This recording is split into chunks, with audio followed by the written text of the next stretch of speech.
Okay, Del. So here we are on the left angle cross of individualism with the 5-1 profile and a deep attachment to the left angle cross of individualism, often to a point where I sit back and simply enjoy it without paying too much attention to what it really is.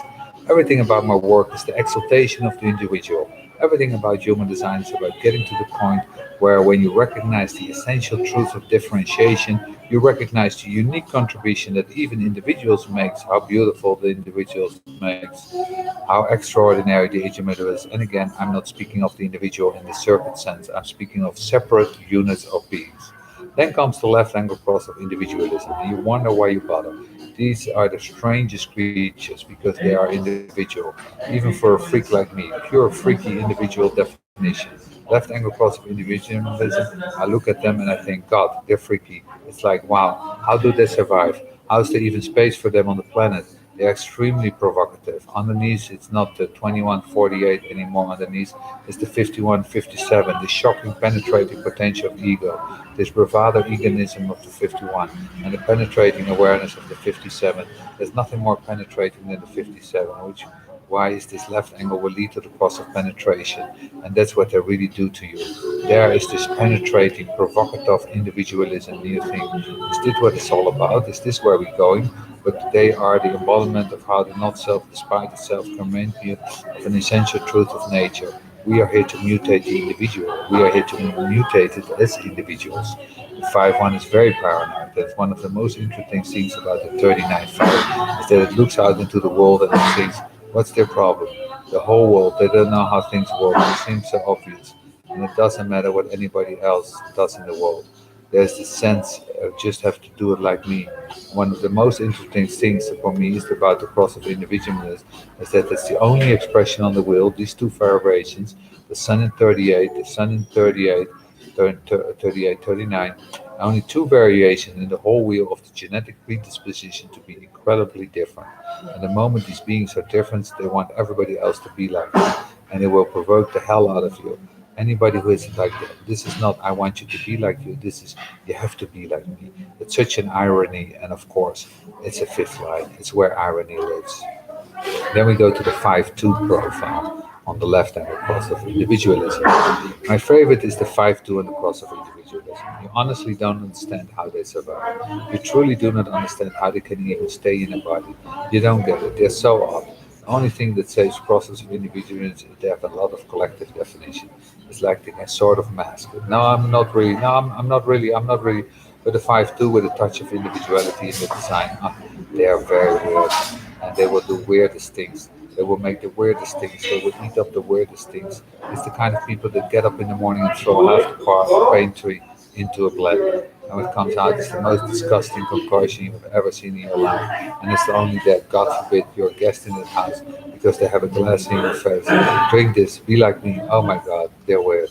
I met just one. I don't want to meet any more. I don't want to meet any more living examples. I know several on the other side, and they're really weird. I don't even want to talk to them. At least they're concretized weirdness. The others are unconcretized weirdness. Very different. At least you can see that these people are bizarre and weird. The thing that is so magic about them is that you don't want to lock them up. You don't want to kill them off. There's a sense of wonder about them. How did they make it in the world?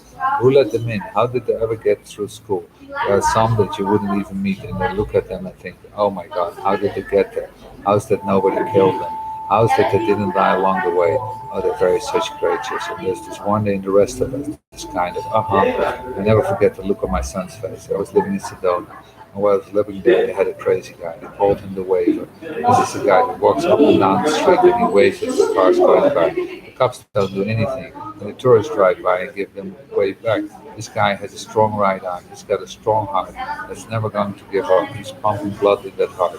He's walking and waving and driving along in the car. And Logan says, hey, there's somebody waving at us. Does somebody know us? We had just arrived in town. I said, no, that's what he does.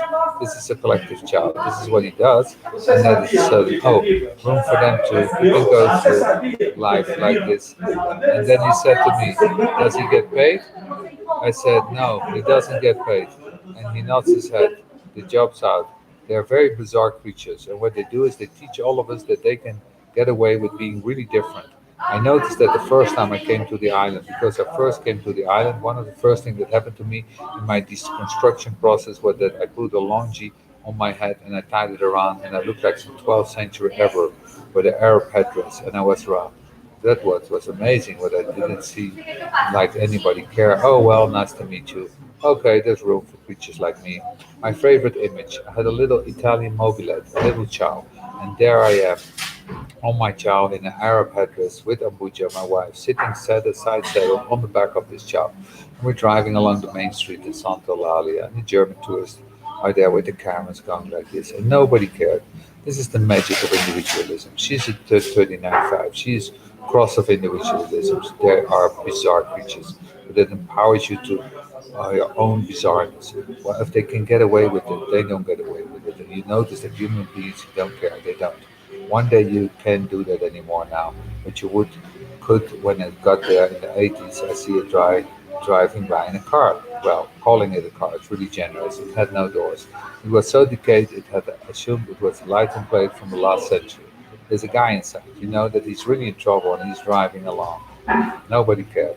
This was the magic that he found in a place like this. You could be anything and nobody cared. That's the magic empowering thing for humanity. We're afraid to be different.